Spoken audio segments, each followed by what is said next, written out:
Hey guys, my name is Mike, and I don't make games. Okay, so here's the first in a series of game lessons that I want to bring to you guys, and the first is going to be about readability, and I want to tie this in with something that happened somewhat recently in a game that I play a lot of, and that's Hearthstone by Blizzard. It's a card game. I'm sure you've heard of it if you're watching this. And they did something to a card recently, and a lot of people got upset and a little confused, and I wanted to maybe sort of clear the air on some of that confusion and explain why Blizzard made the changes they did and how we can apply that to our games. Okay, so the card in question, you may already have figured out, is Fiery War Axe. Ooh, let's zoom out a little bit here, guys. Alright, this is Fiery War Axe. It's a 3-mana, 3/2 now, and it's a weapon, and you would equip it to your hero and be able to attack enemies and things. Alright, now up until a few weeks ago, Fiery War Axe used to cost 2 mana, and now it costs 3. And people weren't super upset with the nerf as much as they were with the way that Blizzard handled telling them why it was nerfed in the way it was. Now, what they said was something to the effect of, man, I really should have brought this up because I really wouldn't like to misquote them, but they said something to the effect of the readability of the card. Actually, I'm looking it up right now, and I'm going to find the exact words. So the readability of the card, right? They want it to be less confusing for players to look at, right? Because when you have a hand of cards in Hearthstone, your mana cost is right here. So, much like an actual deck of cards, let's get that. You know, I think everyone's played something, some kind of poker or whatever, wizard poker. And now let's look, right? You fan your cards out. And instead of a mana cost, right, we have the number of the card and the suit of the card in the top left, just like in Hearthstone, right? We have that mana number here.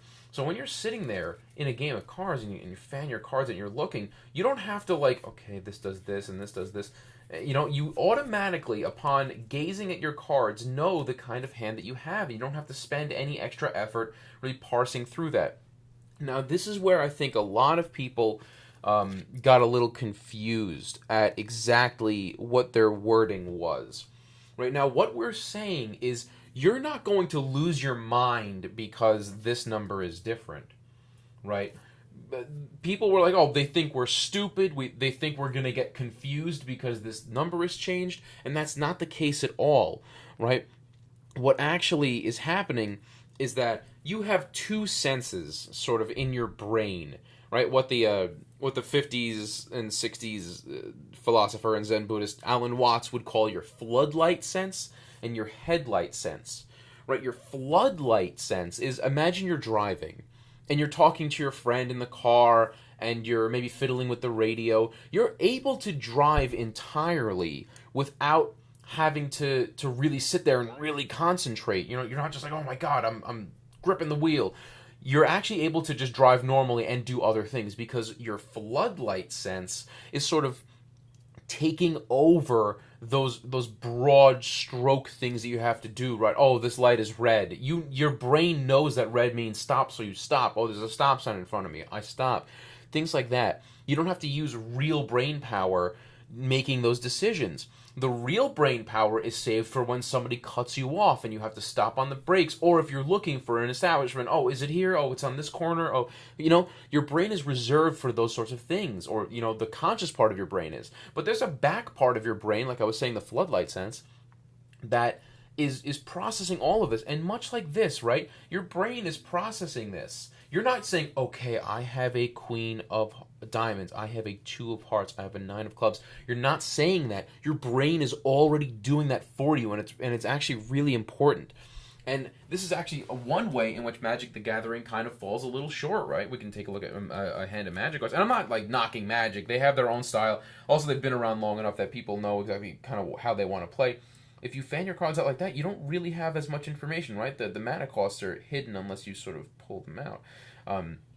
And as someone who's relatively new to Magic the Gathering, as myself is, when I try to watch competitive games, I get really confused because I can't really tell what's in their hands. And I know that the mana cost isn't the thing that I need to know, but what I'm saying is that for someone who's new, for someone who's casual, it might just be a teeny bit easier on the subconscious, on the floodlight, that that it would allow you to sort of like free up some of your, what we would call like your headlight sense, right? Your headlight sense is making these decisions. I'm going to play this, then I'm going to play this. That's your headlight sense. Your floodlight sense is, I have a hand of cards that has this mana distribution. So let's take a look at the wording that they used for Fiery War Axe. Generally, yeah, let's read it together. The other option we considered for Fiery War Axe was to lower its attack to 2. That would be this number, right? Lower its attack to 2, but that change didn't feel intuitive enough. Generally, changing the mana cost of a card is less disruptive because you can always see the mana of cards in your hand. Despite the increased mana cost of Fiery War Axe, we expect it will still see play, yada, yada, yada. So what they're saying is less disruptive. And they really chose their words carefully. They didn't say confusing, they didn't say you're too stupid, they said less disruptive because you can always see the mana cost of the cards in your hand, much like this hand of cards, right? You can see all of these. And that's where they're going at. They're not getting at you're too stupid to figure it out. They're not, oh, we're not going to change this because you'd be too dumb. No, they're doing it because for readability, for your floodlight sense. So the player has to think about the least amount of things as possible. When I first saw this card, a Planeswalker card, I was confused. I didn't really know what this meant. What does any of this mean? You have to actually look up other rules to figure it out, which is fine. When we're playing Magic the Gathering, we understand there's a lot of rules, and the barrier to entry isn't as easy as something as Hearthstone. But we, you and I, are making games that are not Magic the Gathering. We're schmucks. We're just some creative schlubs making games, right? So we have to take lessons like this really into consideration. We really have to say, is this readable for the player? What is the easiest thing? What is the least disruptive thing for the player? What's going to make it easy, right? One thing, if you want to give it to Magic, hey, look at this land card. That big icon right here, I think is a great, great thing. In your hand, you know that's land. And when it's on the board, you know that's land. There's no confusion whatsoever. And I think something like that is a really great way to make something really readable. And we're going to come back to my game. My stupid game that I'm making, right? The Combusting Hamster. This is a little clunky. Will a new player know what to do? Probably not. Will a new player need to be explained how this all works? Probably yes. And that's a problem, and that's one thing we're going to be solving. We're going to try to solve, or maybe not. You know, this is just one game of many. If it doesn't come together, that's fine. We are game designers.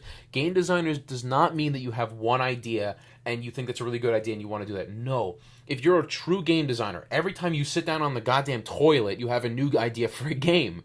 So that's what we're going to do.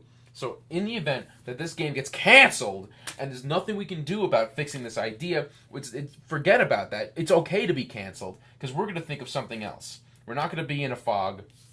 We're gonna think of something else. We're gonna roam the seas of creativity and find something.